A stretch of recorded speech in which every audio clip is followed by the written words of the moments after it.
Good morning my dear students class 10th के अंदर हमारी एक्सरसाइज 4.3 चल रही थी मैथमेटिक्स के अंदर। इसका थर्ड क्वेश्चन आपके सामने है, question number 3, find the roots. इसका फर्स्ट एंड सेकंड दोनों क्वेश्चन मैं आपको पिछली वीडियोस में एक्सप्लेन कर चुका हूं। जिन लोगों ने नहीं देखी है वो नीचे डिस्क्रिप्शन में लिंक मिल जाएगा आपको, आप वहां से देख सकते हैं। तो क्वेश्चन नंबर थर्ड का फर्स्ट पार्ट हमारे सामने है, फाइंड द रूट्स। हमें इसकी क्या निकालने हैं, रूट्स फाइंड करने हैं। x minus 1/x equal to 3, comma लगा के दिया हुआ है x नॉट इक्वल टू 0, यानी कि आपका जो x का आंसर आएगा वो 0 नहीं आ सकता। x की जो वैल्यू है वो क्या नहीं आ सकती दोस्तों, 0 नहीं आ सकती। लेकिन एक बात बता दूं आपको दोस्तों, किसी भी रूट्स को फाइंड करने के लिए हमारे पास 3 मेथड हैं। कौन से 3 मेथड हैं? सबसे पहला मेथड था फैक्टराइजेशन। फर्स्ट जो मेथड था वो था फैक्टराइजेशन, ठीक है। सेकंड मेथड जो था वो था completing the square, completing the square. ये मेथड आपका सीबीएसई ने रिमूव कर दिया है, जैसा कि मैंने पिछली वीडियो में भी आपको बताया था। थर्ड मेथड है आपका क्वाड्रेटिक फॉर्मूला, क्वाड्रेटिक फॉर्मूला जो सबसे इजी मेथड है ये, ठीक है। तो इस मेथड से ही अपने इस क्वेश्चन को करने वाले हैं। कौन से मेथड से? क्वाड्रेटिक फॉर्मूला मेथड से। तो सबसे पहले क्वेश्चन के अंदर स्टैंडर्ड फॉर्म यानी कि ax² plus bx plus c equal to 0, ये स्टैंडर्ड फॉर्म हमें बनानी जरूरी होती है, ठीक है दोस्तों। तो क्या करेंगे, इसके नीचे 1 लगाएंगे और एलसीएम लेंगे। एलसीएम आपका आएगा x को 1 से डिवाइड किया x, फिर x को 1 x से मल्टीप्लाई किया तो बन गया x² माइनस, यहाँ x में x का डिवाइड किया बच गया 1 इंटू 1 यानी कि ये 1 आ गया, और इज इक्वल टू आपका क्या है, 3 पढ़ाई है। ये वाला नीचे वाला डिनोमिनेटर वाला x जो है ये इधर जाएगा राइट हैंड साइड में, यहाँ बन जाएगा x² minus 1 is equal 3x, ये बन गया।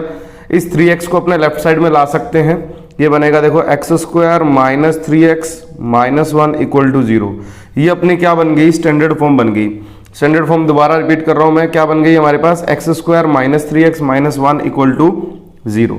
ये हमारे पास क्या बन गई, स्टैंडर्ड फॉर्म बन गई। अब इसको मैं इससे कंपैरिजन करूं तो मेरे पास वैल्यूज आएंगी, a की वैल्यू यहाँ इसके साथ मल्टीप्लाई में 1 है, b की वैल्यू यहाँ x के साथ b है, और यहाँ x के साथ क्या है, -3, और c की जो वैल्यू है वो है -1।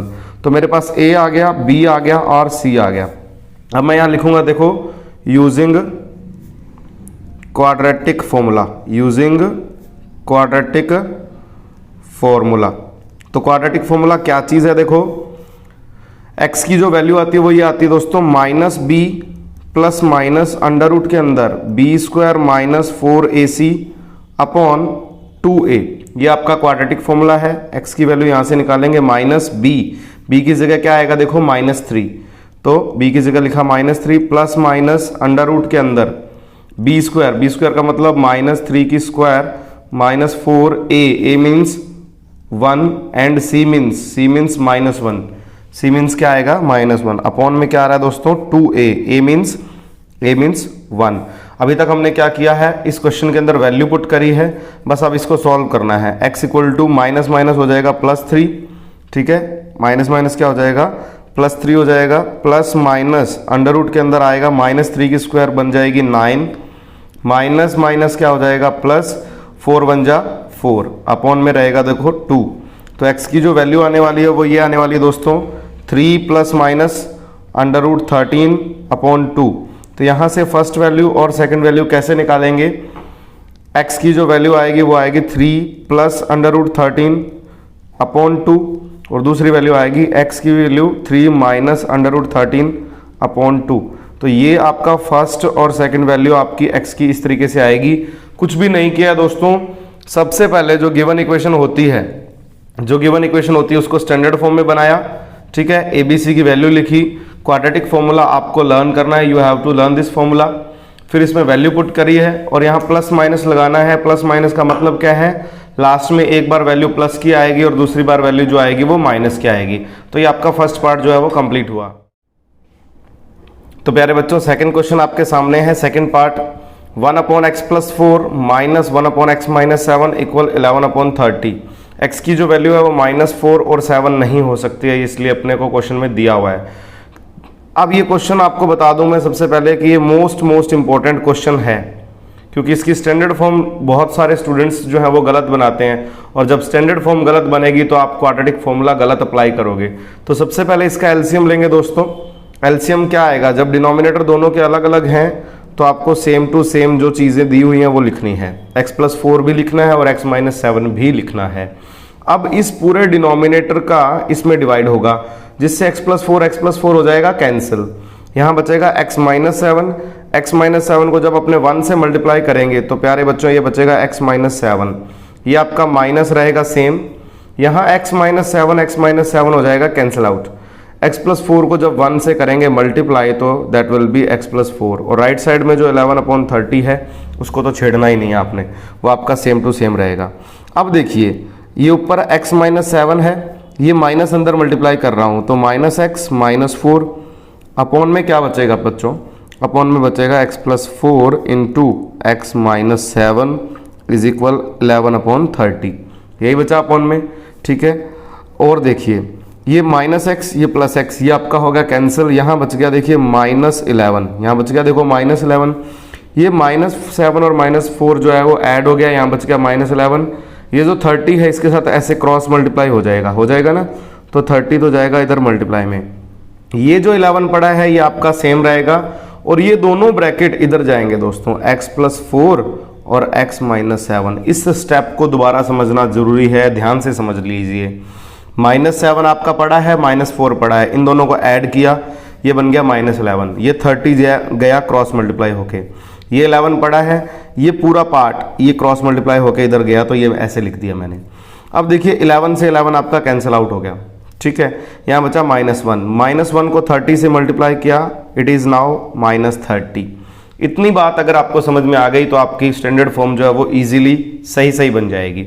अब दोनों ब्रैकेट्स को मल्टीप्लाई करना है, वो आपको इजीली मैंने सिखाया हुआ है पहले भी। x को पहले x से करेंगे, फिर x को करेंगे -7 से। जब x को x से करेंगे तो ये बनेगा x², और जब x को -7 से करेंगे इट विल बी -7x। अब आ गई 4 की बारी, 4 को करेंगे x से, फिर 4 को करेंगे 7 से, तो 4 को x से करेंगे तो 4x, और 4 को 7 से करेंगे तो 28। 4 को 7 से करेंगे तो क्या आएगा, -28। अब देखो नेक्स्ट स्टेप में हम क्या करेंगे, देखो ये आपका x² है, ये सेम रहेगा, -7x + 4x, ये जो -7x है ये प्लस का 4x है, ये दोनों सब्ट्रैक्ट हो जाएंगे, इट विल बी -3x। ये माइनस का 28 पड़ा है। आप कहोगे सर इस -30 की बात ही नहीं कर रहे हो आप, इस -30 को ले जाओ बेटा इधर, ये इधर आ गया, और इक्वल टू में क्या बच गया, 0। अब हमारी स्टैंडर्ड फॉर्म बढ़िया सी बनने वाली है। x² बड़ा है, माइनस का 3x पड़ा है, ये -28 + 30 क्या बन गया, प्लस का 2 इक्वल टू 0। ये अपनी स्टैंडर्ड फॉर्म बन गई। और वैसे स्टैंडर्ड फॉर्म होती क्या है, ax² + bx + c = 0। ये आपको आंसर में लिखनी नहीं है, ये सिर्फ लर्न करनी है। ये जो स्टैंडर्ड फॉर्म है ये आपको सिर्फ लर्न करनी है, आंसर में लिखनी नहीं है। ये तो मैं इसलिए लिख रहा हूँ ताकि आपको a, b और c की जो वैल्यू है वो पहचान आ जाए। यहाँ से देखिए a की वैल्यू है 1, b की जो वैल्यू है दैट इज -3 एंड c की जो वैल्यू है वो है 2। तो अपने पास जब a b c की वैल्यू आ गई तो हम क्वाड्रेटिक फॉर्मूला अप्लाई कर सकते हैं। क्या है आपका quadratic formula, x = -b plus minus under root के अंदर b² - 4ac अपॉन 2a। मैंने फर्स्ट पार्ट में भी आपको बताया कि ये फॉर्मूला आपको लर्न करना है हर हालत में। ये माइनस आपका सेम रहेगा, b की वैल्यू जो है वो -3, b की जो वैल्यू है वो -3 प्लस माइनस अंडर रूट के अंदर b का मतलब यहाँ -3 और इसकी स्क्वायर -4, a मतलब 1 और c मतलब 2। c की वैल्यू जो है वो कितनी है, 2। यहाँ आ गया 2a मतलब 1। तो यहाँ से क्या आएगा, x की जो वैल्यू है माइनस प्लस, ये बन गया आपका 3 प्लस माइनस अंडर रूट के अंदर देखिए -3 की स्क्वायर कितनी हो जाएगी, 9। यहाँ देखिए -3 की स्क्वायर कितनी, 9 माइनस 4 1 जा 4 और 4 2 जा 8, ये बन गया 8 अपॉन में 2 1 जा 2। यहाँ तक तो काम बहुत इजी था, कोई भी दिक्कत नहीं थी। x की जो वैल्यू है वो 3 प्लस माइनस ये 9 - 1, 9 - 8 जो होता है वो कितना होता है, 1। अंडर रूट 1 तो 1 ही होता है, ठीक है। अब यहाँ से हमारे पास दो पॉसिबिलिटीज़ हैं, एक बार इसको प्लस यूज़ करेंगे, दूसरी बार माइनस। तो x की जो वैल्यू है 3 + 1 अपॉन 2 और x की जो वैल्यू है 3 माइनस 1/2। ध्यान से देखिए, √1 जो होता है वो 1 ही होता है, इसमें कोई दिक्कत वाली बात तो है ही नहीं। तो x की जो वैल्यू आई वो 4/2 यानी कि क्या आई 2, और इधर से 3 माइनस 1/2 यानी कि 2/2 यानी कि 1। तो आपके जो x के आंसर्स आए हैं दोस्तों, एक तो आया 2 और एक आया 1। तो x की जो दोनों रूट्स आए हैं, दोनों जीरोज आए हैं, वो है 2 एंड 1। तो ये जो मोस्ट इंपॉर्टेंट क्वेश्चन जो मैं आपको बोल रहा था, ये आपका सेकंड पार्ट जो है वो कंप्लीट हो गया दोस्तों। देखिए क्वेश्चन नंबर 4 की टर्न है आपके सामने। क्वेश्चन नंबर 4 मोस्ट इंपॉर्टेंट है, क्यों? क्योंकि यहां बात हो रही है एज की। किसकी बात हो रही है? एज की। जो एज वाले क्वेश्चन है वो मोस्ट इंपॉर्टेंट हैं, चाहे वो 3rd यूनिट के हों चाहे वो 4th यूनिट के हों। तो आपको ध्यान से देखना है क्वेश्चन क्या है। The sum of reciprocals, important term को अंडरलाइन कर लिया करो पहले ही। The sum of reciprocals of Rahman's ages, एक बंदा है रहमान जिसकी एजेस का क्या करना है? रेसिप्रोकल। 3 years अगो यानी कि 2 बार एज हो रही है, पहले तो 3 साल पहले की, एंड 5 year फ्रॉम नाउ यानी कि 5 साल आज के बाद, इज 1/3। भाई रहमान की 3 साल पहले की एज और 5 साल बाद की एज का रेसिप्रोकल करें और उनका क्या करें? सम करें, तो वो कितना आएगा दोस्तों? 1/3। क्वेश्चन की जब आपको स्टेटमेंट समझ में आएगी ना, तभी आपकी बात बनेगी, अदरवाइज तो आप जितनी मर्जी वीडियोस देख लेना, कोई फर्क नहीं पड़ता वीडियो देखने से, आपके क्वेश्चन नहीं हो पाएंगे। क्वेश्चन की स्टेटमेंट का मीनिंग आपको समझ में आना चाहिए। तो ध्यान से देखो इस चीज को, क्या कह रहा हूं मैं। सबसे पहले वो क्या कह रहा है, आपको फाइंड करनी है प्रेजेंट एज। तो आप इसी चीज को लेट कर लो, धीरे धीरे आराम से सब्र से समझना। Let present age of Rahman. भाई रहमान की जो प्रेजेंट एज है वो कितनी है? x years. रहमान की जो प्रेजेंट एज है वो x है, यानी कि आज उसकी एज x है, ठीक है। अब वो कह रहा है कि 3 years अगो, भाई 3 साल पहले कितनी होगी? अगर मैं आज 25 साल का हूं तो 3 साल पहले कितना होऊंगा? 22 साल का। सिंपल सी बात है। तो मेरी आज वाली एज में से 3 साल मुझे माइनस करने हैं। आज की एज यानी कि प्रेजेंट एज जो है वो रहमान की x है, 3 साल पहले कितनी होगी? x-3। Simple. And 5 year from now, 5 years from now लिख लो, चाहे 5 year लेटर लिख लो, 5 साल बाद। आज मैं 25 साल का हूं और 5 साल बाद मेरी एज कितनी होगी? 30 years। सिंपल सी बात है, 5 साल बाद मतलब मैं 5 साल बड़ा हो जाऊंगा, इसलिए मैं 5 साल जोड़ दूंगा रहमान की एज में। तो देखो ये 3 साल पहले की एज है रहमान की और ये 5 साल बाद की एज है। Sum of reciprocals of Rahman's edges, ये 2 एजेस हैं रहमान की, इनका रेसिप्रोकल करके फिर इनका सम करना है। तो अकॉर्डिंग टू क्वेश्चन, भाई क्वेश्चन कह रहा है ना जो, वही करेंगे, क्योंकि मैथ किसी के बाप की नहीं है, हमें खुद करना है, जो क्वेश्चन कह रहा है वैसे वैसे करना है। तो ये जो एजेस हैं पहले इनका क्या करो? रेसिप्रोकल करो। रेसिप्रोकल कर दो भाई। रेसिप्रोकल किसी भी चीज का करते हैं तो उसको 1 के अपॉन में लिखते हैं, बस डिवाइड में लिखते हैं उसको। तो इस एज का रेसिप्रोकल किया तो 1/x-3, इस एज का रेसिप्रोकल किया तो 1/x+5। फिर उसने बोला था कि सम करना है, सम का मतलब टोटल करना है, ये मैंने टोटल कर दिया। तो टोटल कितना आएगा? इज 1/3। इनका जो टोटल है वो 1/3 आएगा, ऐसा क्वेश्चन कह रहा है, ठीक है। ये आपकी अकॉर्डिंग टू क्वेश्चन जो है वो एक स्टेटमेंट रिप्रेजेंट हो रही है मैथमेटिकली। अब अपने इसको स्टैंडर्ड फॉर्म बनाएंगे। पहले इसका क्या ले लें? एलसीएम ले लें। एलसीएम कैसे लेंगे? देखो x-3 इंटू x+5, तो x-3 से x-3 कट जाएगा, x+5 इंटू 1 क्या बनेगा? x+5, ठीक है। प्लस यहाँ x+5 से x+5 कट जाएगा, x-3 इंटू 1 क्या बनेगा? x-3 इक्वल में यहाँ हमारे पास है 1/3, ठीक है। अब देखिए x और x कितना हो जाएगा? 2x। देखो x और x हो जाएगा ऐड, कितना बन जाएगा? 2x। और ये 5-3 कितना हो जाएगा? ये भी हो जाएगा 2। क्लियर। इसके साथ दोस्तों हो रहा है ये 3 क्रॉस मल्टीप्लाई। ये जो 3 है ये यहाँ इसके साथ मल्टीप्लाई में लिख लो। यहाँ आएगा 1 इंटू x-3 इंटू x+5। ये जो पूरे दोनों ब्रैकेट्स हैं ये 1 के साथ मल्टीप्लाई और ये 3 जो है वो इसके साथ मल्टीप्लाई। चाहो तो आप यहाँ से 2 कॉमन ले सकते हो, चाहो तो आप अंदर मल्टीप्लाई कर सकते हो, ठीक है। तो मैं सीधा एक बार अंदर मल्टीप्लाई कर रहा हूँ। यहाँ क्या होगा? 3 2 जा 6 x प्लस 3 2 जा 6 इज इक्वल, इस 1 से कोई मतलब नहीं है, ठीक है। इस x का आप दोनों तरफ मल्टीप्लाई करोगे, जब x का मल्टीप्लाई x के साथ करोगे it will B x square, जब x का करेंगे 5 के साथ तो ये बनेगा 5x, जब -3 का x के साथ करेंगे इट विल बी -3x, और -3 का जब 5 के साथ करेंगे इट विल बी -15, ठीक है ना। ये आपका बन जाएगा। ये जो राइट साइड में पार्ट है, सॉरी जो लेफ्ट साइड में पार्ट है, इसको राइट साइड में ले जा सकते हैं हम। क्या होगा देखिए, ये आपका एक्स स्क्वायर है, इस पार्ट को पहले ही सॉल्व करो। 5 - 3 कितना हो जाएगा 2, 5 - 3 कितना हो जाएगा 2x, और माइनस का 15 पहले से पड़ा है।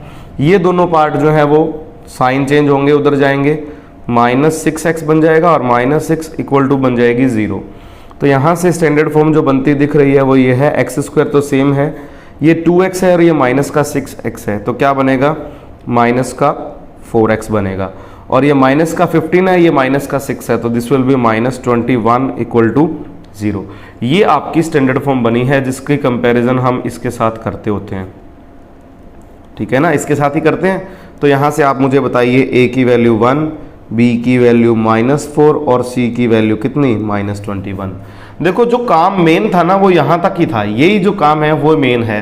सबसे पहले रहमान की प्रेजेंट एज x लेट कर ली, फिर 3 साल पहले एज होगी 3 साल कम कर दी, 5 साल बाद एज होगी 5 साल प्लस कर दिया, उनकी एजेस का रेसिप्रोकल करके उनका सम किया, 1/3 क्वेश्चन में दे रखा था, क्रॉस मल्टीप्लाई वगैरह करके हम यहाँ पहुँच गए। अब हमें इसको सॉल्व करना है, तो x का फॉर्मूला लगाएंगे कौन सा, -b plus minus under root के अंदर b² - 4ac अपॉन में क्या, अपॉन में 2a, b² - 4ac अपॉन में 2a। तो x की जो वैल्यू आएगी दैट विल बी -b की जगह आएगा अपना -4, ठीक है। आप जरूरी नहीं है कि क्वाड्रेटिक फॉर्मूला ही यूज़ करोगे, क्वेश्चन में कोई मेथड नहीं दिया हुआ, मुझे ये इजी लग रहा है मैं ये कर रहा हूँ, आप चाहो तो इसके फैक्टराइज कर सकते हो। मल्टीप्लाई करने पे 21 आना चाहिए, प्लस माइनस करने पे आना चाहिए 4, तो आप 7 3 लिख सकते हो, माइनस का 7x और प्लस का 3x, तो 7 3 = 21। तो दूसरा मेथड भी इन शॉर्ट मैंने आपको बता दिया, ठीक है।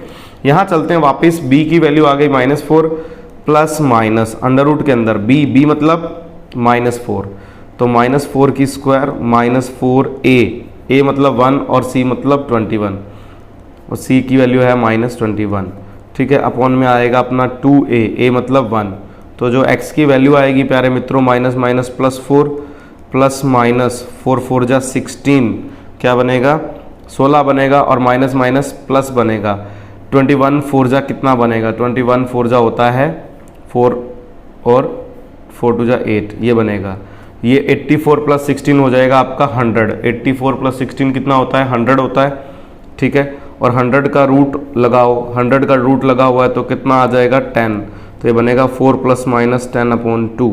कई अब 2 को यहाँ से काट देते हैं जो बिल्कुल गलत है, 2 को आप यहाँ से नहीं काट सकते हो, तो क्या करोगे दोस्तों, 2 को यहाँ से नहीं काटोगे तो क्या करोगे, पहले ये प्लस लोगे फिर माइनस, 2 केस लेंगे। फर्स्ट केस में x की जो वैल्यू आएगी दैट विल बी 4 + 10/2 यानी कि 14/2 यानी कि डायरेक्ट 7, ये आपका फाइनल आंसर है।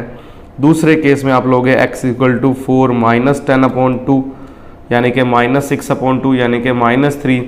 अब आप मुझे बताइए x की वैल्यू 7 हो सकती है या -3 हो सकती है, क्यों। अब यहाँ दोनों में से एक आंसर हमें चेक करना है। देखो x क्या चीज़ है, x क्या चीज़ है, x है present age of Rahman, x क्या है प्रेजेंट एज ऑफ रहमान। तो मुझे बताइए कि जो रहमान की एज है वो 7 ईयर हो सकती है या -3 ईयर हो सकती है, तो आप बिल्कुल स्पष्ट बोल दोगे कि -3 ईयर नहीं हो सकती, तो this is rejected, this is rejected. x की वैल्यू नेगेटिव नहीं हो सकती बिकॉज एज है, ये एज कभी नेगेटिव नहीं होती। तो जो रहमान की प्रेजेंट एज है, रहमान की जो प्रेजेंट एज है दैट इज 7 ईयर्स, ये आपका फाइनल आंसर है दोस्तों। स्टूडेंट्स क्वेश्चन नंबर 5 आपके सामने है। क्वेश्चन नंबर 5 क्या कहता है, in a class test the sum of Shefali's marks in mathematics and English is 30। पहले हम क्वेश्चन को यहाँ तक ही पढ़ेंगे, आगे बाद में पढ़ेंगे, ठीक है। धीरे धीरे पढ़ेंगे और धीरे धीरे सॉल्व करते जाएंगे, ज़्यादा टेंशन लेने की ज़रूरत नहीं है। तो अभी तक क्वेश्चन की स्टेटमेंट का मीनिंग हमने जो पढ़ा उसका मतलब क्या है कि शेफाली कोई गर्ल है उसके किसी क्लास टेस्ट में जो मार्क्स है मैथमेटिक्स और इंग्लिश का टोटल जो है वो 30 है। सम है ना, सम का मतलब दोनों मार्क्स का टोटल। तो हम किसी एक सब्जेक्ट का टोटल देख लेते हैं। देखिए, लेट मार्क्स इन मैथ्स, देखो मैंने क्या लिखा कि मैथ्स में उसके मार्क्स हैं x, ठीक है। तो बेटा इंग्लिश में कितने मार्क्स होंगे? अगर आप इंग्लिश में y लेट करते हो तो भी कोई दिक्कत नहीं है, क्योंकि हमें क्वेश्चन में क्या दे रखा है कि इंग्लिश और मैथ्स के मार्क्स का टोटल कितना है 30। तो बेटा x प्लस वाई कितना हो जाएगा? 30 हो जाएगा। x प्लस वाई यानी कि इंग्लिश और मैथ्स के मार्क्स का टोटल कितना है? 30 है। आप यहां से y की वैल्यू भी निकाल सकते हो। y की वैल्यू कितनी आएगी? 30 माइनस एक्स, यानी कि ये जो 30 माइनस एक्स है ये किसके मार्क्स हैं? ये इसी की वैल्यू है ना। देखो ये इंग्लिश के मार्क्स हो गए और ये मैथ्स के। ध्यान से देख लीजिए, इतनी बात समझना बहुत ज़रूरी है। ये मैथ्स के मार्क्स हैं और ये किसके मार्क्स हैं? इंग्लिश के, ठीक है। ये बात समझ में आ गई आपको।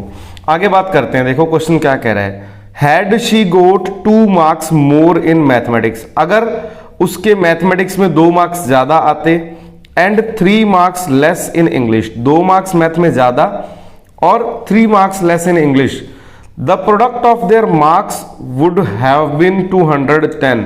यानी कि जो ये चेंज हो रहे हैं ना मार्क्स में, भी मैथ्स में 3 ज़्यादा 2 ज़्यादा और इंग्लिश में 3 कम, अगर ऐसा होता तो जो नए मार्क्स है ना उनका प्रोडक्ट कितना होता? 210 होता। उनका प्रोडक्ट कितना होता? 210।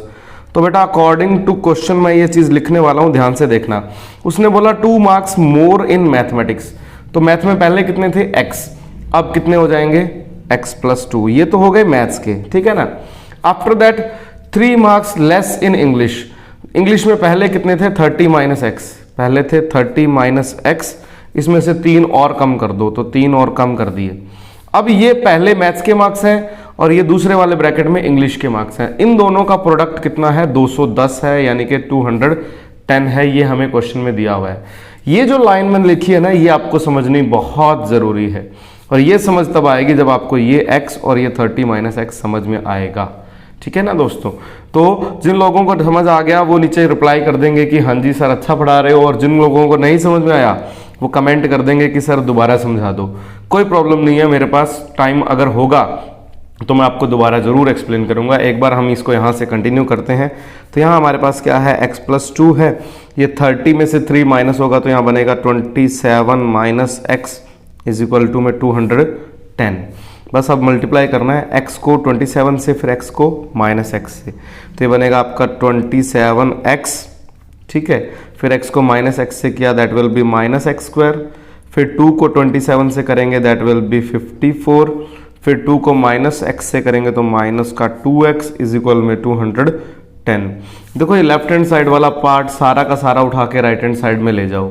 इधर पहले से 210 पड़ा है वो बाद में लिखेंगे, ये माइनस का एक्स स्क्वायर है, ये राइट साइड में लेके जाएंगे तो प्लस का एक्स स्क्वायर हो जाएगा। ये देखो 27 माइनस 2 25 है ना, 27x माइनस 2x प्लस का 25 है, ये उधर जाके बनेगा माइनस का 25x, ठीक है। प्लस में 210 पड़ा है और माइनस का 54 इक्वल टू 0। जैसे जैसे आपको समझाता जा रहा हूँ धीरे धीरे आप अपना दिमाग लगाते जाइए, आपको आराम से समझ में आएगा। ये माइनस एक्स स्क्वायर जो राइट साइड में गया प्लस का हो गया, 27 में से माइनस 2 किया 25 हो गया, वो यहाँ प्लस का था राइट साइड में जाके माइनस का हो गया, 54 उधर जाके माइनस का हो गया। तो इक्वेशन बन गई x square minus 25x plus 210 में से 54 माइनस कर देंगे, ये बन जाएगा 156 इक्वल टू 0। ये आपके पास जो है वो इक्वेशन बन गई, ठीक है ना दोस्तों। अब हमारी मर्जी होती है दोस्तों कि हम यहाँ पे फैक्टराइज करें या कंप्लीटिंग द स्क्वायर लगाएं या क्वाड्रेटिक फॉर्मूला लगाएं। तो जैसा कि मैंने आपको बताया कि कंप्लीटिंग द स्क्वायर तो लगाना नहीं, क्योंकि सीबीएसई ने 2020 के बोर्ड्स के स्टूडेंट्स के लिए वो जो मेथड है वो रिमूव कर दिया है। इसके फैक्टर करते हैं, मल्टीप्लाई करने पे 156 आना चाहिए, प्लस माइनस करने पे 25 आना चाहिए। तो मैं splitting the middle term method से कर रहा हूँ। फर्स्ट टर्म सेम लिख दी, 156 सेम लिख दिया, 25 को लिख रहा हूँ माइनस 13x माइनस 12x, ये लिख रहा हूँ।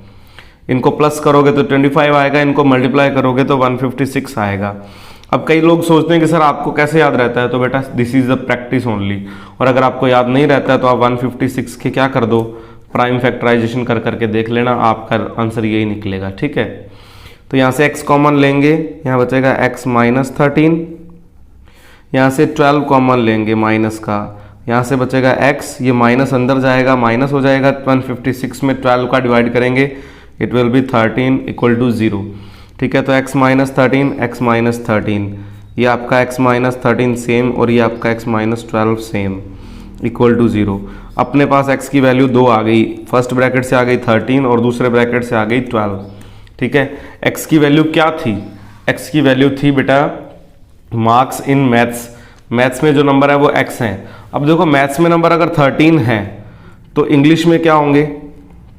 इंग्लिश में होंगे 30 माइनस 13 यानी कि 17, तभी इनका टोटल बनेगा कितना? 30 बनेगा। दो सब्जेक्ट का टोटल कितना दे रखा था हमें क्वेश्चन को, देखिए आप क्वेश्चन में दे रखा है 30 है। ठीक है ना, तो अगर x की वैल्यू 13 है तो y की वैल्यू 17 होगी, और दूसरी कंडीशन में अगर x की वैल्यू 12 है तो y की वैल्यू होगी 18, यानी कि इंग्लिश के मार्क्स की वैल्यू कितनी होगी? 18। ठीक है, और मैथ्स के मार्क्स की वैल्यू कितनी होगी? 12। तो 2 आंसर पॉसिबल होते हैं हमेशा क्वाड्रेटिक इक्वेशन के अंदर। ये आपका 5th नंबर क्वेश्चन जो है वो कंप्लीट हो गया। अब बात करते हैं दोस्तों क्वेश्चन नंबर 6 की। क्वेश्चन नंबर 6 में क्या कह रहा है, देखिए the diagonal of A rectangular field. देखिए जैसे जैसे क्वेश्चन कहेगा ना वैसे वैसे बनाएंगे। ये रेक्टेंगुलर फील्ड बना लिया मैंने, ठीक है, रेक्टेंगल बना लिया, एक तरीके का रफ डायग्राम है।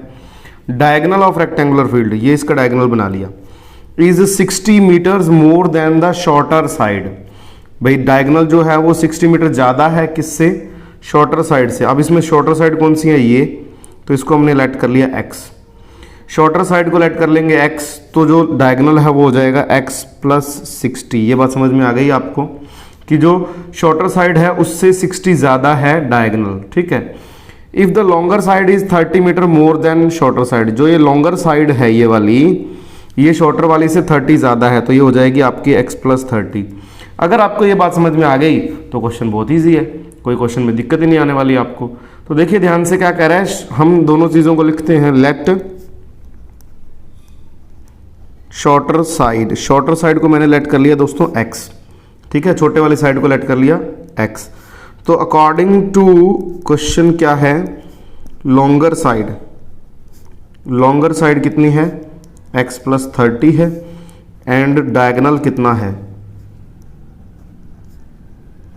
डायगोनल मेरे पास हो जाएगा x प्लस 60। ठीक है, ये तीनों चीज़ें आ गई। अब आप इस ट्रायंगल को देखिए ज़रा, इस ट्रायंगल को देखिए। इस ट्रायंगल में पाइथागोरस थ्योरम लग सकती है। परपेंडिकुलर है हमारे पास, बेस है हमारे पास और हाइपोटेनियस है, तो पाइथागोरस थ्योरम होती है h square is equal to p square plus b square, यही होती है ना पाइथागोरस थ्योरम। तो इसको यहाँ अप्लाई करेंगे। अब हमें क्वेश्चन देखने की जरूरत नहीं है, सीधा यहाँ से काम करते हैं। तो h square is equal p square plus b square लगाएंगे जो दोस्तों, h मतलब हाइपोटेनियस यानी कि कितना है हमारे पास x प्लस 60, इसकी स्क्वायर आ जाएगी, इक्वल परपेंडिकुलर हमारे पास है x और बेस हमारे पास है x प्लस 30, इसकी स्क्वायर। ठीक है, अब हम क्या करेंगे दोस्तों, यहाँ a प्लस बी की होल स्क्वायर ओपन करेंगे, यहाँ भी a प्लस बी की होल स्क्वायर ओपन करेंगे। तो मैं सीधा लिख रहा हूँ, वैसे जिनको नहीं फॉर्मूला याद वो यहाँ देख सकते हैं। a प्लस बी की होल स्क्वायर का फॉर्मूला क्या होता है? a square plus b square plus 2ab। ठीक है, ये फॉर्मूला होता है, मैं यहाँ अप्लाई कर रहा हूँ। तो a स्क्वायर प्लस 60 की स्क्वायर डायरेक्ट लिख रहा हूँ 3600 plus 2ab, 2 into a into b, clear, equal यहाँ आ जाएगा आपका एक्स स्क्वायर प्लस यहाँ आ जाएगा x square plus 900 plus 2x30 यानी कि 2ab। ठीक है, तो देखिए एक एक्स स्क्वायर तो कट गया, कहीं से भी काट दो, चाहे ये वाला काट दो चाहे ये वाला काट दो, एक एक्स स्क्वायर आपका हो गया कैंसिल। ठीक है, यहाँ बच गया आपका 3600 प्लस 60 को 2 से मल्टीप्लाई करेंगे, ये आपका आएगा 120x। इधर बच गया आपका एक्स स्क्वायर प्लस 900 प्लस 32 जा 60x। ठीक है, ये आपका आ गया 60x। ठीक है, ये दोनों पार्ट आप राइट साइड में ले जा सकते हो। क्या बन जाएगा आपके पास? X square plus 900 plus 60x, ये तो पढ़ा ही है पहले राइट साइड में, ये देखो ये वाला, और ये लेफ्ट वाला पार्ट आप उधर ले जाओगे तो यहाँ हो जाएगा 3600 माइनस 120x, और इधर लेफ्ट साइड में जो जीरो थी वो यहाँ लिख सकते हैं इक्वल टू 0। अब आपके पास जो है वो क्वाड्रेटिक इक्वेशन की स्टैंडर्ड फॉर्म बनने वाली है। तो यहाँ लिखेंगे देखो एक्स स्क्वायर, ये 60x है, ये 120x है, तो क्या बन जाएगा माइनस का 60x, ये 900 माइनस 3600 कितना बन जाएगा, माइनस का 2700 इज इक्वल टू 0। ये आपकी क्वाड्रेटिक इक्वेशन है मेरे प्यारे दोस्तों। जब ये आपकी क्वाड्रेटिक इक्वेशन है, इसको सॉल्व करना है तो क्या फैक्टर बन सकते हैं, मल्टीप्लाई करने पे तो 2700 आना चाहिए, प्लस माइनस करने पे आना चाहिए 60। तो एक्स स्क्वायर को सेम लिखेंगे, 2700 को सेम लिखेंगे। इतनी बात समझ में आ गई आपको भाई। एक्स स्क्वायर को सेम लिखेंगे, 2700 को सेम लिखेंगे। यहाँ 60 की जगह हम क्या लिख सकते हैं, मैं यहाँ लिख सकता हूँ देखो 90x प्लस 30x। देखो 90 इंटू 30 यानी कि 9 3 27 होता है, और माइनस 90 में से 30 जो है वो सब्ट्रैक्ट करोगे प्लस का, तो आपके पास बच जाएगा प्लस का 60। इन दोनों में से कॉमन क्या आ रहा है, इस इतने पार्ट में से आपको दिख रहा होगा कि x कॉमन आ रहा है, तो यहाँ से बच जाएगा x माइनस 90। इसमें से और इसमें से क्या कॉमन आ रहा है, 30, क्योंकि 30 की टेबल में 2700 आता है, तो यहाँ से बचेगा x, और यहाँ 2700 में 30 का जब डिवाइड करेंगे तो यहाँ बचेगा 90। आपको बताया हुआ है कि ये दोनों ब्रैकेट आपके क्या होने चाहिए, सेम। तो यहाँ बन जाएगा दोस्तों x माइनस 90 आपका सेम, और उसके बाद बचेगा x प्लस 30 इक्वल टू 0। अब यहाँ से अपनी दो साइड्स निकाल सकते हैं हम। देखो x की वैल्यू यहाँ से तो आएगी 90 जब इसको इक्वल टू 0 पुट करेंगे, और जब इसको इक्वल टू 0 पुट करेंगे तो x की वैल्यू आएगी माइनस 30, जो हो नहीं सकता। क्यों, क्योंकि x क्या चीज़ है दोस्तों, स्टार्टिंग में चलते हैं, x is a shorter side of the rectangle, ठीक है ना, छोटी साइड है, यानी कि एक तरीके की लेंथ ही तो है ये, कोई लेंथ है, लेंथ कभी भी क्या नहीं हो सकती, नेगेटिव नहीं हो सकती। क्वेश्चन में हमसे पूछा क्या था, क्वेश्चन में पूछा था find the sides of the field, find the sides of the field. तो x जब अपने पास 90 आ गया, ये आपकी शॉर्टर साइड है, क्या है ये आपकी शॉर्टर साइड, तो लॉन्गर साइड जो है वो इससे 30 ज़्यादा थी, यानी कि x प्लस 30 थी, तो ये बन जाएगा आपका 90 प्लस 30 कितना हो जाएगा प्यारे मित्रों, ये हो जाएगा 120। ये आपका फाइनल आंसर है, ये और ये आपका रिजेक्ट हो जाएगा क्योंकि नेगेटिव आंसर नहीं हो सकता है। हाँ जी, क्वेश्चन नंबर 7, क्वेश्चन नंबर 7 आपके सामने है। The difference of squares of two numbers, difference of squares of two numbers is 180। पहले इतना ही पढ़ेंगे हम दोस्तों। देखो आपको कह रहा है कि दो नंबर हैं और उनका डिफरेंस है किसका, स्क्वायर्स का। दोनों नंबर की पहले स्क्वायर करेंगे, फिर उनका करेंगे डिफरेंस। क्वेश्चन जो स्टेटमेंट वाले होते हैं ना, बिल्कुल आराम से सब्र से करने वाले होते हैं, बिल्कुल धीरे धीरे करेंगे अपने। आगे जब इक्वेशन बन जाती है तब आप स्पीड पकड़ सकते हो, आराम से उसमें आप फ्लो बना सकते हो। सबसे पहले अपने दो नंबर हैं, लेट द लार्जर नंबर, दो नंबर है, देखो दोनों में से एक बड़ा होगा और एक छोटा होगा, ठीक है। तो लेट द लार्जर नंबर, ये मैंने लेट कर लिया x, ठीक है। इसी के साथ आप स्मॉलर नंबर भी लेट कर लो, ठीक है। मैंने नंबर लेट कर लिया, स्मॉलर नंबर जो लेट कर लिया वो y, ठीक है भाई। लार्जर नंबर मैंने x लेट कर लिया, स्मॉलर नंबर मैंने y लेट कर लिया। अब मैं क्या करूंगा, इनकी स्क्वायर करके इनका डिफरेंस करूंगा। तो अकॉर्डिंग टू क्वेश्चन मुझे क्या दिया है, इन दोनों की स्क्वायर का difference x square minus y square दे रखा है 180। कितनी बात समझ में आ गई आपको। देखो बड़ा नंबर x है, उसकी स्क्वायर कर दी, छोटा नंबर y है, उसकी स्क्वायर कर दी। दोनों का स्क्वायर का डिफरेंस, डिफरेंस का जगह, डिफरेंस का मतलब क्या होता है, माइनस। तो x square minus y square आपका क्या आ जाएगा 180, ठीक है। अब देखिए ये एक बार इक्वेशन नंबर 1 बना दीजिए। आगे क्वेश्चन रीड करते हैं। The square of the smaller number is 8 times the larger number. भाई जो छोटे नंबर यानी कि स्मॉलर नंबर की स्क्वायर है, अकॉर्डिंग टू क्वेश्चन दूसरी बात क्या कहना चाहता है ये, स्क्वायर ऑफ स्मॉलर नंबर, ये square of smaller number, smaller number y है, इसकी square is 8 time the larger number. 8 time किसका है, लार्जर नंबर का, लार्जर नंबर रहा x और इसका 8 टाइम, ठीक है। ये y स्क्वायर की वैल्यू दे रखी है क्वेश्चन नंबर 7 के अंदर, ठीक है। तो ये अपने पास दे रखी है, क्वेश्चन नंबर 1 आ गई, क्वेश्चन नंबर 2 आ गई। अब y स्क्वायर की वैल्यू हम यहाँ देख रहे हैं क्वेश्चन नंबर 2 में, इसको हम पुट कर देंगे इक्वेशन नंबर 1 में। तो यहाँ लिखना पड़ेगा putting the y square in equation number 1। भाई y स्क्वायर की जो वैल्यू है वो हम इक्वेशन नंबर 1 में पुट कर देंगे। तो क्या होगा, देखो यहाँ x स्क्वायर आपका सेम रहेगा, माइनस आपका सेम रहेगा इक्वेशन नंबर 1 में। y स्क्वायर को हटाएंगे और इसकी जगह क्या लिख देंगे, 8x लिख देंगे। और ये 180 है जो इसको लेफ्ट साइड में लाएंगे, माइनस का 180 हो जाएगा और इक्वल टू क्या आ जाएगी, 0 आ जाएगी। अब देखिए यहाँ मल्टीप्लाई करने पे तो 180 आना चाहिए और प्लस माइनस करने पे आना चाहिए -8। तो 18 10 जा कितना होता है, देखो 18 10 जा 180 होता है। इनको सब्ट्रैक्ट करोगे, 18 में से 10 सब्ट्रैक्ट करोगे तो माइनस का 8 भी आ जाएगा। तो ये फैक्टर्स आपको प्रैक्टिस से लर्न हो जाएंगे, कोई दिक्कत नहीं है। x² -8 इसकी जगह लिखेंगे -18 plus 10x minus 180 equal to 0, ये बन जाएगा। ठीक है, तो इन दोनों में से कॉमन क्या आ रहा है, x कॉमन आ रहा है, यहाँ बचेगा x -18। इन दोनों में से 10 कॉमन आ रहा है तो यहाँ बचेगा x -18। ध्यान रखना, दोबारा बता रहा हूँ, ये दोनों ब्रैकेट्स आपके सेम रहने चाहिए। दोनों ब्रैकेट्स आपके सेम रहेंगे तभी आप आगे प्रोसीड कर पाओगे। ये x -18 लिख दिया और यहाँ से x, यहाँ से 10 लिख देंगे, x + 10 = 0। तो x -18 = 0, तो यहाँ से x की वैल्यू आ गई 18। यहाँ से आ गया x + 10 = 0, तो यहाँ से आ गया x = -10, x = -10। तो आप एक बात ध्यान से देखिए, नंबर है ये, नंबर माइनस के जरूर हो सकते हैं, ध्यान रखना। Difference of square of 2 numbers, यहाँ नंबर्स की बात हो रही है, कोई पॉजिटिव नेगेटिव की बात नहीं हो रही। यानी कि हमारे दोनों ही आंसर जो हैं वो पॉसिबल हैं, दोनों ही आंसर सही हैं। अब फर्स्ट नंबर x18 है, फर्स्ट नंबर x18 है, तो यहाँ x की जगह 18 रख देंगे। 18 8 जा हो जाएगा 144। इसको मल्टीप्लाई करके यहाँ से y की वैल्यू निकालेंगे अपने। पहले x की वैल्यू फर्स्ट वाली रखेंगे, फिर सेकंड वाली। y² = 8x, ये था मेरे पास, मैं यहाँ x की वैल्यू रखूँगा दोनों। y² = 8 × x, x है हमारे पास 18, तो y² = 144। y की वैल्यू आ जाएगी आपके पास कितनी, y की वैल्यू आ जाएगी आपके पास कितनी, +-12। ध्यान रखना, स्क्वायर जब इधर जाएगा तो अंडर रूट बनेगा, और अंडर रूट ऑफ 144 होता है 12। आप गलती कर देते हो, यहाँ प्लस माइनस लगाना भूल जाते हो। ध्यान रखना, किसी भी पॉजिटिव नंबर का स्क्वायर करते हैं तो प्लस और माइनस दोनों साइन आते हैं। अब हम यहाँ ट्राई करें तो y² = 8 × -10, y² की वैल्यू बन गई -80।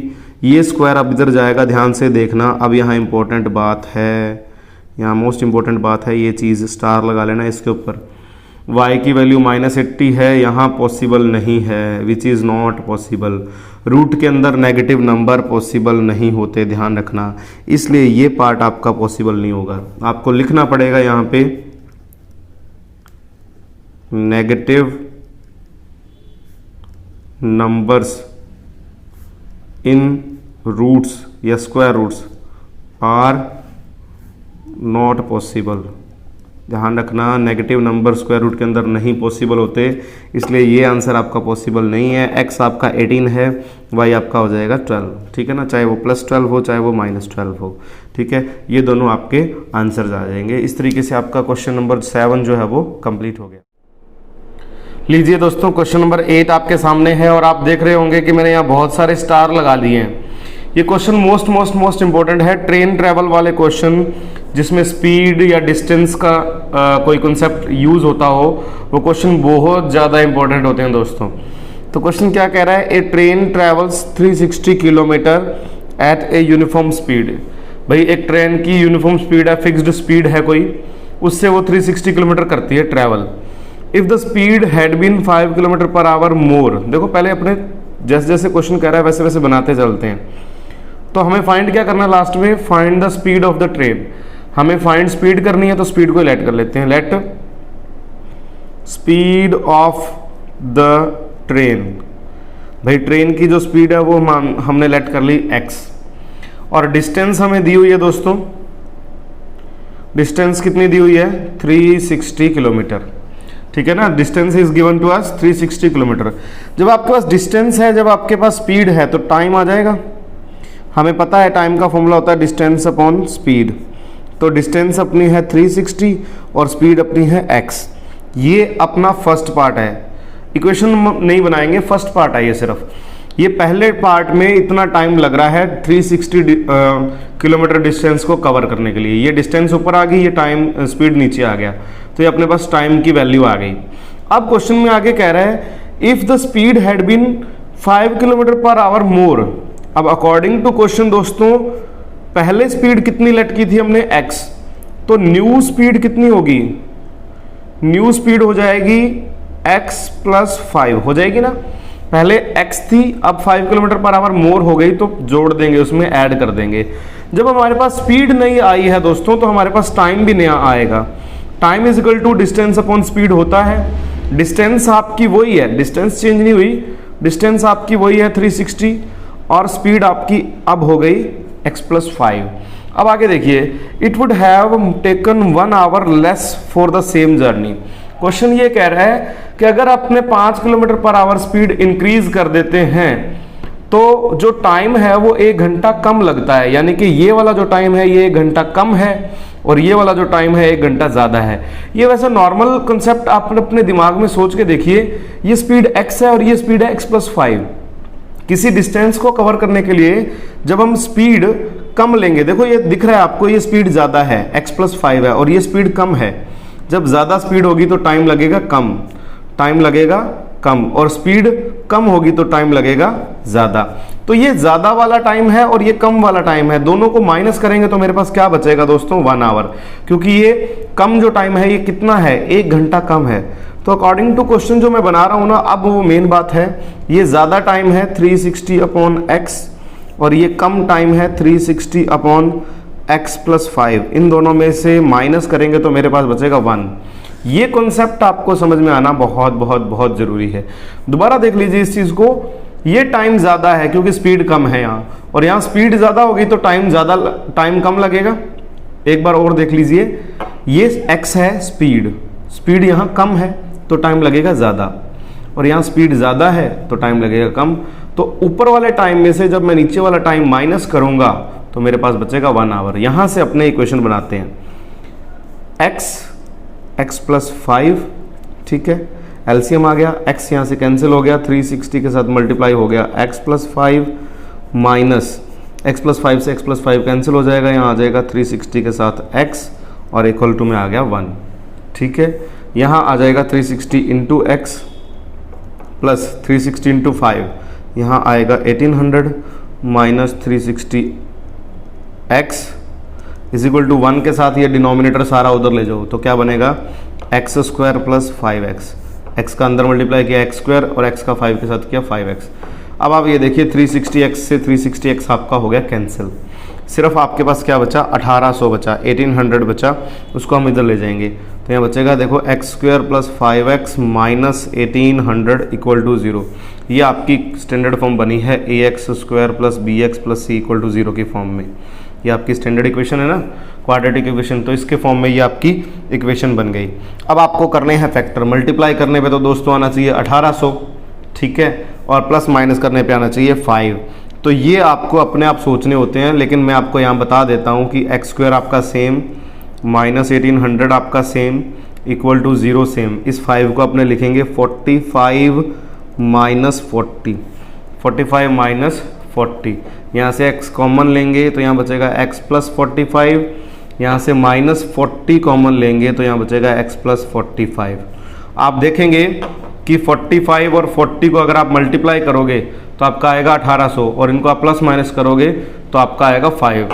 यहाँ से x प्लस 45 सेम और x माइनस 40 सेम, यहाँ से x plus 45 equal to 0, x की वैल्यू आ गई माइनस 45, और यहाँ से x माइनस 40 इक्वल टू 0 तो x की वैल्यू आ गई 40, x की वैल्यू कितनी आ गई 40। ये सही है, ये रिजेक्ट है, क्यों है, क्योंकि x क्या है, स्पीड। कभी भी किसी ट्रेन की स्पीड आपने माइनस 45 किलोमीटर पर आवर सुनी है, बिल्कुल नहीं सुनी होगी। x की जो स्पीड जो है ट्रेन की वो कभी भी नेगेटिव नहीं होती, इसलिए ये रिजेक्ट हो जाएगा। ये जो स्पीड है 40 किलोमीटर पर आवर, ये आपका फाइनल आंसर है दोस्तों। तो क्वेश्चन नंबर 8 जो है, जो मैं कह रहा था कि मोस्ट इंपॉर्टेंट है, आपको बहुत ईजी वे में आपको समझा दिया है, ठीक है दोस्तों। क्वेश्चन नंबर 9 आपके सामने है। क्वेश्चन नंबर 9 को ध्यान से पढ़े, बहुत ही शातिर क्वेश्चन है, बहुत ही शार्प है ये क्वेश्चन, थोड़ा सा ध्यान से करने की ज़रूरत है। 2 water taps together can fill a tank in 9 3/8 hours. भाई 2 टैप्स हैं, 2 टूटियाँ हैं, ठीक है, वो दोनों मिलके एक टैंक को इतने आवर्स में फिल करती हैं, 9 3/8 आवर्स में फिल करती हैं, ठीक है। The tap of larger diameter takes 10 hour less than the smaller one to fill the tank separately. मतलब कि बड़े डायमीटर वाली जो टैप है वो छोटे डायमीटर वाले से 10 घंटे कम लेती है किसी चीज़ को फिल करने में, ठीक है, किसी टैंक को फिल करने में, अगर उनको अलग अलग चला दें तो। अब क्वेश्चन का स्टेटमेंट क्या बनेगा, ध्यान से देखें। हमें फाइंड करना है, find the time in which each tap can separately fill the tank. हमें टाइम फाइंड करना है जिसमें दोनों टैप को अगर अपने अलग अलग चलाएं तो कितना टाइम लेंगे वो टैंक को फिल करने में। तो यहां लिखेंगे let time taken by larger tap x hours, ठीक है। बड़े टैप, बड़ा डायमीटर है ना, जो ज़्यादा चौड़ी पाइप है, बड़ा डायमीटर, लार्जर डायमीटर का मतलब जो ज़्यादा चौड़ी पाइप है, और स्मॉलर डायमीटर का मतलब बिल्कुल पतली पाइप है, इस तरीके से, ठीक है। तो लार्जर डायमीटर जो है वो लेता है कितना टाइम, एक्स आवर्स, ठीक है। लार्जर डायमीटर जो है वो कितना टाइम लेता है, एक्स आवर्स। तो इसको एक बात यहां ध्यान से देखनी है, टैंक फिल्ड इन 1 आवर। जो इस तरीके के क्वेश्चन होते हैं टाइम वाले, अकेले टाइम से रिलेटेड, उसको हम हमेशा यूनिट के लिए देखते हैं। यूनिट का मतलब 1 के लिए, 1 आवर, 1 मिनट, 1 सेकंड, इस तरीके से देखते हैं। तो यहां जब ये टैंक पूरा का पूरा भरने में कितना टाइम लेता है, x आवर्स, तो 1 घंटे में कितना भरेगा, 1/x पार्ट। 1 घंटे में कितना भरेगा, 1/x पार्ट। समझ में आ गई बात? या मैं ये और एग्जांपल दे देता हूं, आपको ओरली समझ में आ जाएगा। आप किसी काम को करने में 2 दिन लगाते हो, आप किसी काम को करने में अगर 2 दिन लगाते हो, 2 डेज लगाते हो, तो 1 दिन में कितना काम होगा? तो सीधी सी बात है, कहोगे भी आधा होगा काम। अगर टोटल 2 दिन है तो आप 1 दिन में कितना काम करोगे, आधा। इसी तरीके से टोटल 5 दिन होंगे तो 1 दिन में कितना होगा, 1/5, ठीक है ना। इसी तरीके से ये है, अगर टोटल x आवर्स लग रहे हैं तो 1 आवर में कितना होगा, 1/x पार्ट। ये तो हो गया लार्जर डायमीटर का। अब अपने एक बात करते हैं स्मॉलर की। यहां मैं लिख रहा हूं time taken bye smaller tap. अब अपने को ये पता है कि 10 घंटे कम लेता है लार्जर वाला। लार्जर वाला जो है ना वो 10 घंटे कम लेता है, इसका मतलब स्मॉलर वाला 10 घंटे ज्यादा लेगा। तो यहां लिखेंगे x + 10। समझ में आ गई बात? क्वेश्चन को दोबारा पढ़ लो यार। लार्जर डायमीटर वाला जो पाइप है वो 10 घंटे कम लेता है स्मॉलर वाले से। तो ये अगर 10 घंटे कम है तो ये 10 घंटे क्या है, ज्यादा है। ये टोटल टाइम लेता है x + 10 आवर्स पूरे टैंक को फिल करने में। तो यही बात इसके लिए लिखेंगे, टैंक फिल्ड इन 1 आवर। 1 घंटे में कितना टैंक फिल हो पाएगा, 1/x + 10 part, 1/1 + 10 part, x + 10 part, ठीक है। ये 1 घंटे में बड़ा टैप और ये 1 घंटे में छोटा टैप, ये दोनों चीज़ें आपको ध्यान रखनी है। अब हमें कह रहा है कि जब दोनों को इकट्ठा चला दें तो 9/3/8 आवर्स लगते हैं, ठीक है।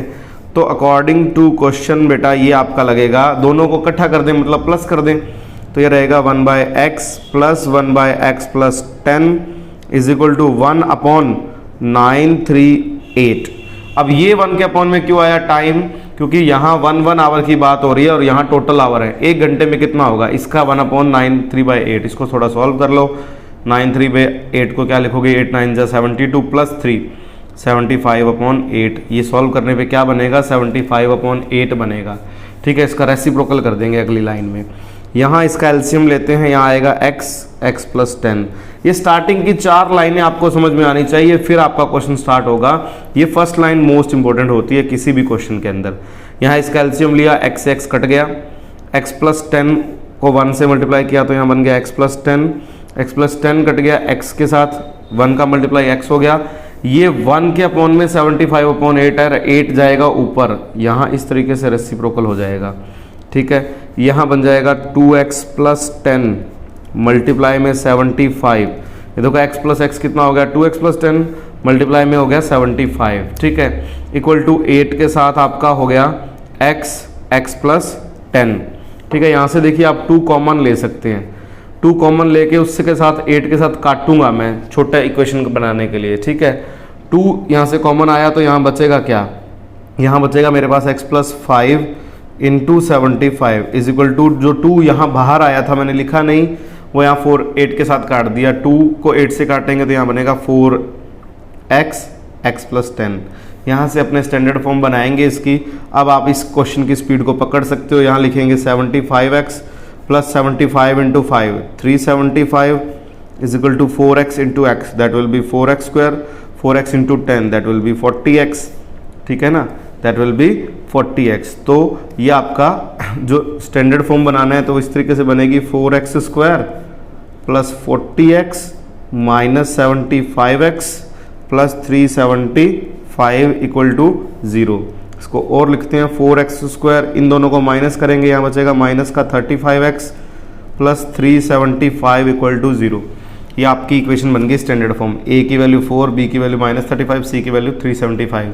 आपको थोड़ा रिवाइज करा दूं, एक तो फैक्टर मेथड होता है, एक आपका होता है कंप्लीटिंग द स्क्वायर मेथड, एक होता है आपका क्वाड्रेटिक फॉर्मूला। क्या होता है आपका थर्ड मेथड? Quadratic formula.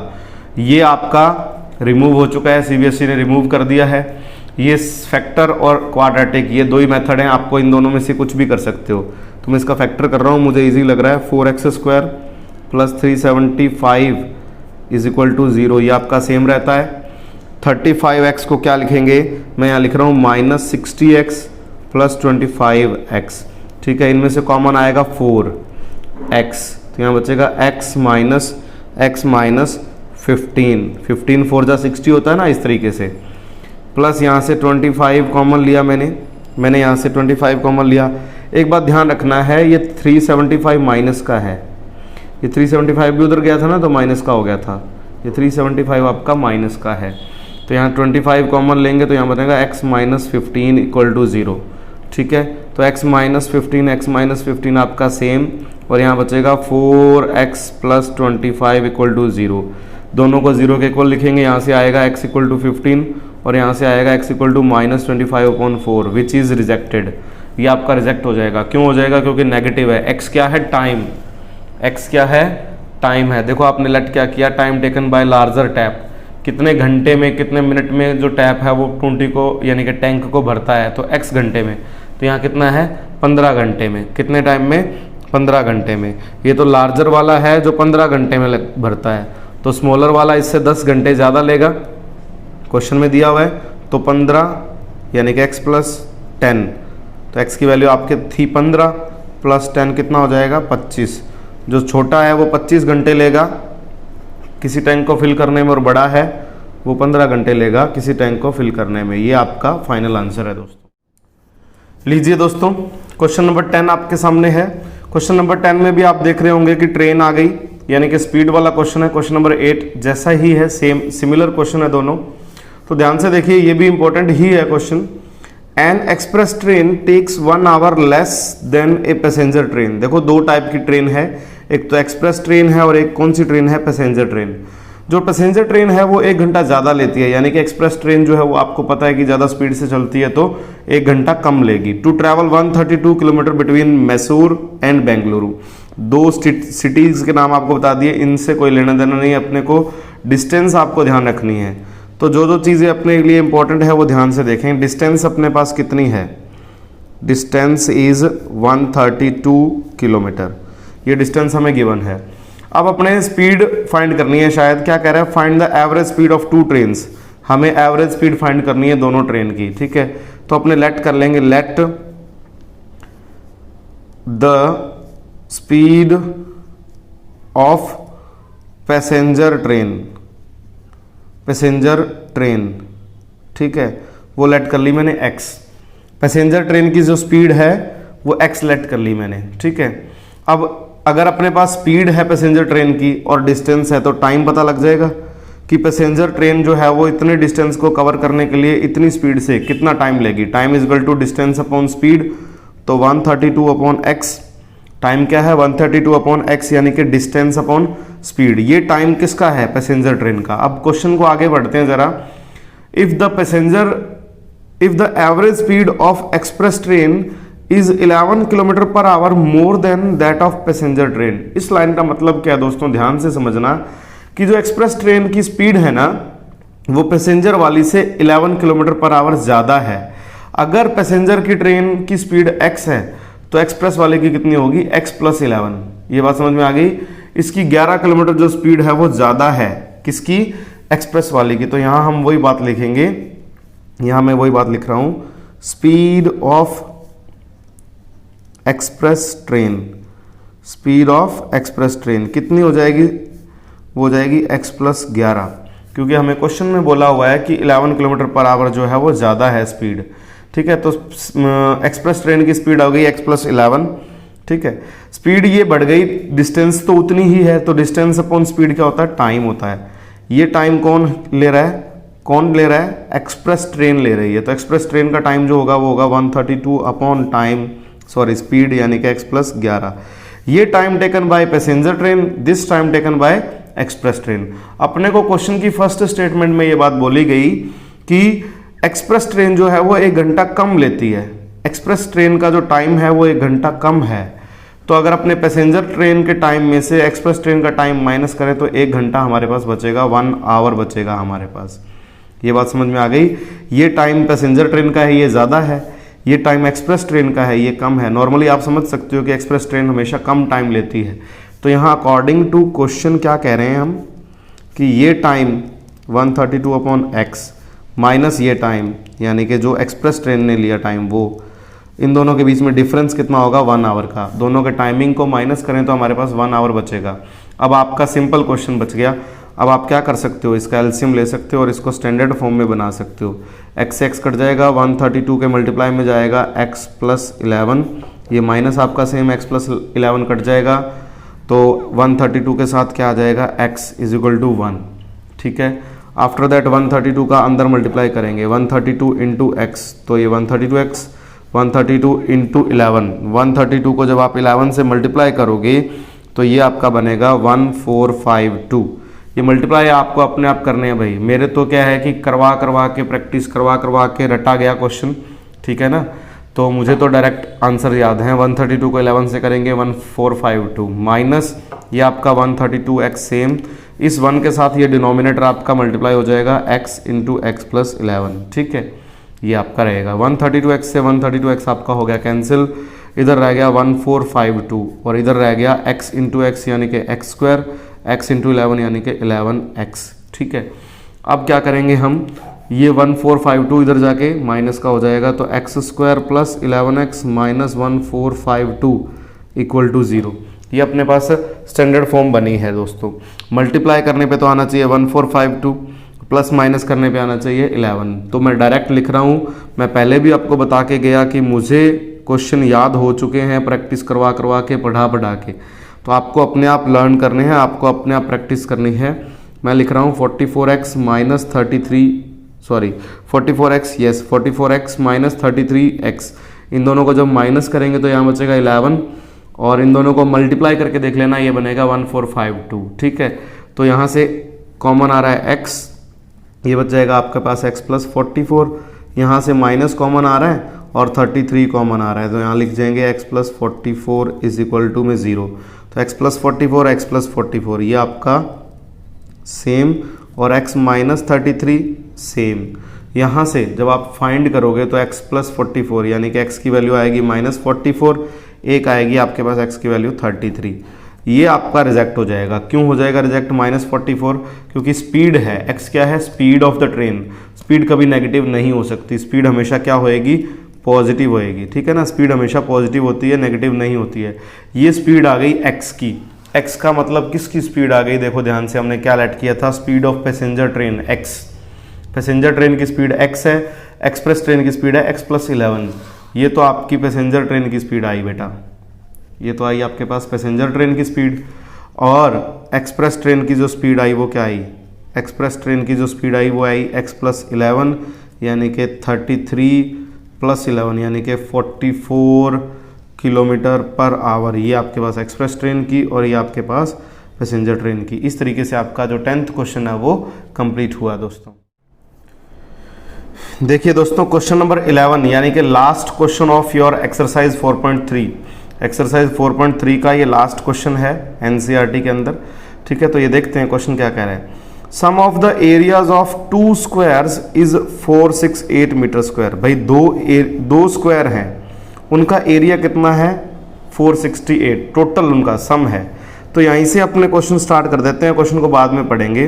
यहाँ लिखेंगे side of one square, x ले ली, साइड ऑफ सेकेंड स्क्वायर, दोनों की स्क्वायर की साइड अलग अलग होगी ना, पहला स्क्वायर मान लो ये है, दूसरा स्क्वायर मान लो ये है, कौन बड़ा है कौन छोटा ये हमें पता नहीं है एक बार, ठीक है। हम ये मान के चलते हैं, चलो इसकी साइड x है और इसकी साइड क्या है, y है, ये मान के चल रहे हैं हम। दो स्क्वायर हैं, पहला स्क्वायर हमने बड़ा मान लिया, छोटा स्क्वायर दूसरा मान लिया, दोनों की साइड x x है, तो इनका एरियाज का सम कितना है 468। तो एरिया पता होता है अपने को, एरिया का फॉर्मूला क्या है, साइड इंटू साइड, यानी कि फर्स्ट स्क्वायर का एरिया तो होएगा एक्स स्क्वायर, सेकेंड स्क्वायर का एरिया होएगा वाई स्क्वायर, और इन दोनों का प्लस कर देंगे तो कितना आएगा 468। ये क्वेश्चन कह रहा है अपने को कि फर्स्ट स्क्वायर का एरिया सेकेंड स्क्वायर का एरिया, इन दोनों का प्लस करेंगे तो सम आएगा 468। ये आपकी क्वेश्चन नंबर 1 बन गई। अब क्वेश्चन को अपने आगे पढ़ते हैं। क्वेश्चन आगे क्या कह रहा है, if the difference of their parameters is 24। अब देखो पैरामीटर का फॉर्मूला क्या होता है, पैरामीटर का होता है 4 इंटू साइड, पैरामीटर का फॉर्मूला क्या होता है 4 इंटू साइड। अब देखो बड़े स्क्वायर का पैरामीटर होगा 4x, 4 इंटू साइड, छोटे स्क्वायर का पैरामीटर होगा 4y। इनका क्या करना है, डिफरेंस करना है। डिफरेंस के लिए क्या करते हैं, माइनस। तो बड़े पैरामीटर में से छोटा पैरामीटर जब माइनस करेंगे then we will get 24 metre. समझ में आ रही है बात, तब हमारे पास क्या बनेगा 24। अब यहाँ से देखिए इसमें से 4 कॉमन ले लें अगर, तो यहाँ बचेगा मेरे पास x minus y is equal to 24। ये 4 इसके डिवाइड में आ जाएगा तो यहाँ बचेगा x minus y is equal to 6। ये आपकी सेकंड इक्वेशन बन गई। अब आप चाहे यहाँ से x की वैल्यू पुट करें चाहे y की वैल्यू पुट करें, आपकी मर्जी है। मैं यहाँ से x की वैल्यू पुट कर रहा हूँ बेटा, x की वैल्यू आई मेरे पास 6 प्लस वाई, ये y उधर ले गया, ये x की वैल्यू आ गई सेकंड इक्वेशन से। इसको मैं पुट करूँगा फर्स्ट में, तो यहाँ लिख रहा हूँ मैं पुटिंग दिस वैल्यू, दिस मतलब ये वाली value, this value in equation number 1। ये वैल्यू इक्वेशन नंबर 1 में पुट करना है। ये रही आपके सामने इक्वेशन नंबर 1। तो x square plus y square is equal to 468 है हमारे पास। एक्स की वैल्यू मैं पुट कर रहा हूँ 6 प्लस वाई, क्या पुट कर रहा हूँ 6 प्लस वाई इसकी स्क्वायर प्लस में वाई स्क्वायर है ही है, यहाँ आ जाएगा आपका 468। क्या आ जाएगा 468।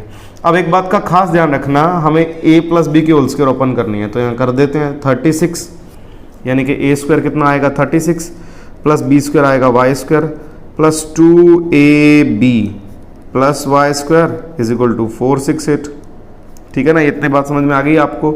आगे देखिए क्या करेंगे हम, y square plus y square add कर देंगे, ये बन जाएगा 2y स्क्वायर, ये बन जाएगा 2 6 12y प्लस में 36 माइनस में 468 इक्वल टू 0। ये प्लस का था, इधर आके लेफ्ट साइड में क्या हो गया माइनस का हो गया। ठीक है ना, इसके बाद हम क्या करेंगे, देखो 2y स्क्वायर प्लस 12y, इसमें से इसको माइनस करेंगे तो 8 माइनस 6 हो जाएगा 2 और 6 माइनस 3 हो जाएगा 3, तो ये आपका 332 बन गया इक्वल टू 0। इतनी बात समझ में आ गई आपको। दोबारा माइनस करके देख लो, 8 माइनस 6 कितना होता है 2, 6 माइनस 3 होता है 3 और ये आपका 4 रहेगा। यहाँ पे मुझे कन्फ्यूजन था इसीलिए मैंने दोबारा किया, तो ये आपका बन गया 432। अब देखो सब में 2 का डिवाइड जा रहा है, सब में क्या हो रहा है 2 का डिवाइड जा रहा है, तो 2 का डिवाइड करेंगे तो हमारे पास क्या बनेगा, देखो 2 का डिवाइड करेंगे तो ध्यान से देखना क्या बनेगा, it will be y square plus 6y minus कितना बनेगा 216 इक्वल टू 0। उसके बाद देखिए सिंपल स्टैंडर्ड इक्वेशन बन गई आपकी। हमें क्या करना है, इसके फैक्टर्स करने हैं, बहुत सिंपल सा पार्ट बचा है। अब आगे वाई स्क्वायर सेम लिखेंगे, 216 सेम लिखेंगे, इक्वल टू 0 लिखेंगे। ये 6y है, इसको मैं लिख रहा हूँ 18y माइनस 12y, यानी कि 18y माइनस 12y। 18 और 12 को माइनस करेंगे तो 6 आएगा बेटा, और 18 और 12 को मल्टीप्लाई करोगे देन यू विल गेट 216। यहाँ से y कॉमन लेंगे, यहाँ बचेगा y प्लस 18। ठीक है, और यहाँ से लेंगे माइनस का 12 कॉमन, तो यहाँ बचेगा y प्लस 18 इक्वल टू 0। ठीक है, y प्लस 18 यहाँ बनेगा y प्लस 18 इक्वल टू 0। यहाँ से y की वैल्यू आएगी माइनस 18 जो कि रिजेक्ट हो जाएगी। यहाँ से y माइनस 12 इक्वल टू 0, यहाँ से y की वैल्यू आएगी 12 जो कि आपकी सूटेबल है यानी कि पॉसिबल है। अब ये रिजेक्ट क्यों हुई, क्योंकि y क्या है side of the square. Side of the square कभी नेगेटिव नहीं हो सकती, सो इट इज़ रिजेक्टेड। ये side of the square, y मतलब छोटा जो स्क्वायर है ना, ये देखो वाई हमने क्या लेट किया हुआ है, छोटे वाला, इसकी साइड आ गई 12, इसकी साइड कितनी आ गई 12। अब यहाँ वाई की वैल्यू मैं यहाँ पुट कर दूँ बेटा, यहाँ देखो, यहाँ चाहे सेकंड इक्वेशन में पुट कर दो चाहे यहाँ कर दो, वाई की वैल्यू मैंने यहाँ लिखी 12। यहाँ से देखिए x equal to 6 plus y है ना मेरे पास, तो x की वैल्यू आई 6 प्लस 12, y की वैल्यू 12 हमने निकाली है अभी, तो x की वैल्यू आ गई 18। x की वैल्यू कितनी आ गई 18, यानी कि बड़े वाले स्क्वायर की साइड आ गई 18 और छोटे वाले साइड की स्क्वायर की साइड आ गई 12। तो this was your final answer of your question number 11। So in this way your exercise 4.3 is fully completed students. जिन लोगों ने सब्सक्राइब नहीं किया चैनल को प्लीज़ सब्सक्राइब कर दें, और अगर आपको मेरे पढ़ाने का तरीका अच्छा लगा तो वीडियो को लाइक कर दें और शेयर कर दें। बहुत बहुत धन्यवाद दोस्तों।